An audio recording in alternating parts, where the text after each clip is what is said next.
Oi meninas, tudo bom? Nós vamos dividir de novo e hoje a gente continua nas parábolas. A gente vai falar da parábola do joio e do trigo, que é uma parábola super famosa, né? Acho que todo mundo conhece. Ela fica em Mateus, no capítulo 13, versículo 24 ao 30, a parábola, e depois a explicação de Jesus fica no versículo 36 ao 43. Daí a parábola diz assim: o reino dos céus é como um agricultor que semeou boa semente em seu campo.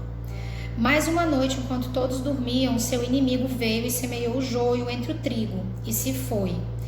Quando a plantação começou a crescer, o joio cresceu também. E os servos do agricultor vieram e lhe contaram: patrão, o campo onde o senhor semeou aquela semente escolhida está cheio de joio. E ele respondeu: foi o inimigo que fez isso. Daí eles perguntaram: devemos arrancar o joio? E ele disse: não, porque ao tirar o joio, vocês podem arrancar com ele o trigo. Deixe os dois crescerem juntos até a colheita. Então eu mandarei que os ceifeiros separem primeiro o joio e o amarrem em feixes para ser queimado. E depois juntem o trigo e o guardem no depósito. Isso foi a parábola que Jesus contou para todo mundo que estava lá, para a multidão.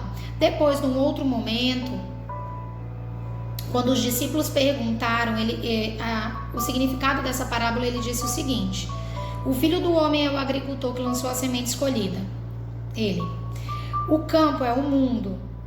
A semente escolhida, o campo é o mundo, a boa semente representa os filhos do reino, o joio são os filhos do maligno e o inimigo que semeou entre o trigo é o diabo.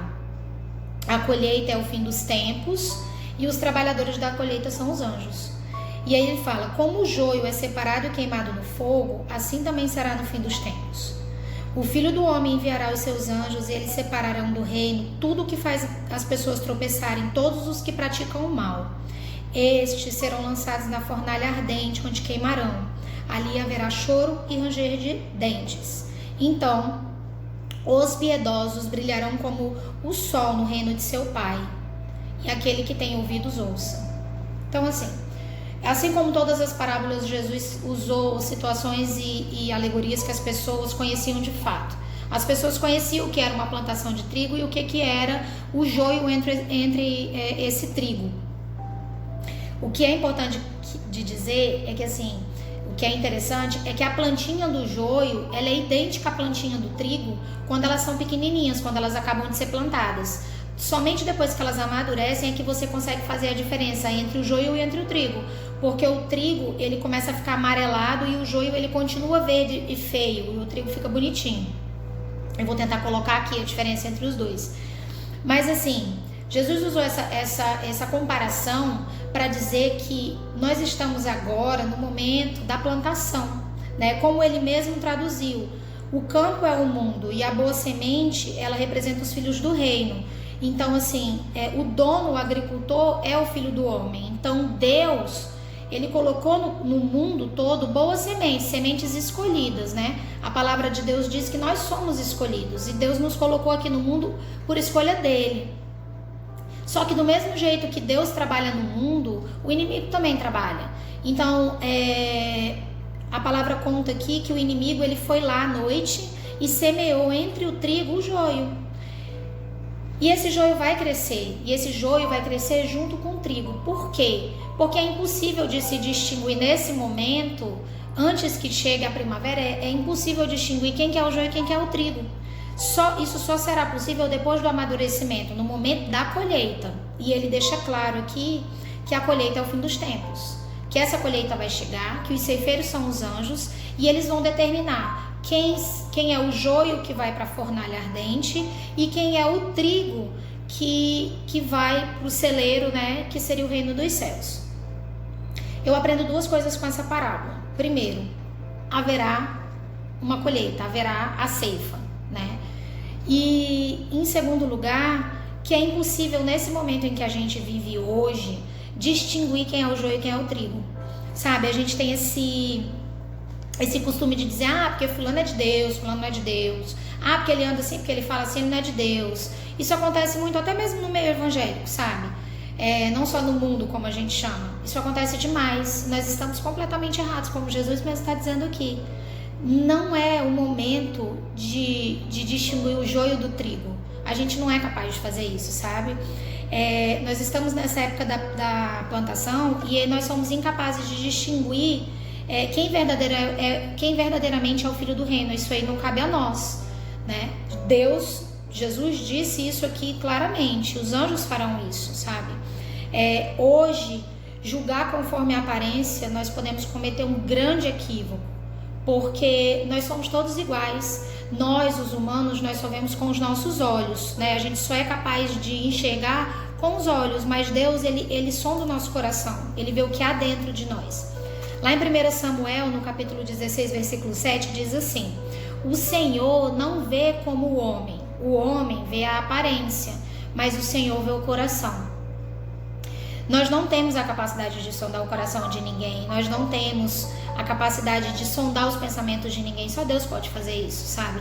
A gente só vê o que os nossos olhos nos mostram e a gente não conhece o secreto de ninguém. Então, às vezes, quem parece joio pra gente pode ser trigo, e quem parece trigo também pode ser joio, né? Então, somente Ele que conhece o secreto, que sonda o nosso coração, que conhece o nosso deitar e o nosso levantar, e que tem a capacidade de fazer isso. Então, que a gente não se apresse em julgar os outros com o que a gente vê, né? Porque a gente não tem a capacidade de fazer essa distinção agora. Agora nós estamos na plantação e o trigo é parecido com o joio.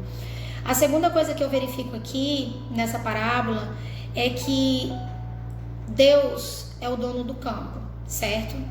Ele planta nesse campo as boas sementes e cabe a nós nesse momento decidirmos se nós seremos a boa ou a má semente, se nós seremos o joio ou se nós queremos ser o trigo, se nós queremos produzir a semente boa, se nós queremos produzir amor, produzir bondade, produzir compaixão, produzir humildade, produzir perdão, porque a gente só consegue distinguir o joio do trigo com o que eles mostram depois de amadurecidos, com o frutinho deles, né? O trigo fica amarelinho quando tá maduro.